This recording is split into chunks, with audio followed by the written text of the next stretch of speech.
శ్రీకూర్మం వెళ్దామా? శ్రీకాకుళంలో ఉన్న ఇంకొక స్పెషల్ టెంపుల్ ఇది. మీరు ఎప్పుడు శ్రీకాకుళం వచ్చినా శ్రీకూర్మం, శ్రీముఖలింగం, అరసవిల్లి ఈ 3 టెంపుల్స్ అస్సలు మిస్ అవ్వకుండా విజిట్ చేయండి. చాలా బావుంటాయి. ఈ టెంపుల్ స్పెషాలిటీ ఏంటంటే విష్ణుమూర్తివి 10 అవతారాల్లో రెండవ అవతారము తాబేలు రూపంలో ఉంటారు గదా స్వామివారు. ఈ అవతారంలో ఓన్లీ ఈ ఒక్క టెంపుల్‌లోనే దర్శనం ఇస్తారు. ఇంకెక్కడ ఈ అవతారంలో దర్శనం లేదంట. అండ్ ఇంకొక స్పెషాలిటీ ఏంటంటే ఈ టెంపుల్‌కి 2 ధ్వజస్తంభాలున్నాయి. యూజువల్‌గా ఒకటే ఉంటది అన్ని టెంపుల్స్‌కి. నాకు రీజన్ కరెక్ట్‌గా అర్థం కాలేదు, తెలుసు గానీ అందుకని చెప్పట్లేదు.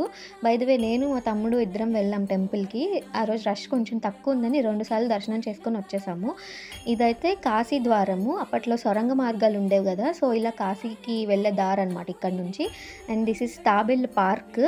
బోలెడన్ని టార్టాయిస్‌లు చూడొచ్చు మనం ఇక్కడ. అండ్ నాకు ఇలాంటి సొరంగ మార్గాలు అలాంటివి చాలా చాలా ఎక్సైటింగ్‌గా అనిపిస్తాయి. అలా కొన్ని పిక్చర్స్ క్లిక్ చేసుకొని వచ్చేసాం.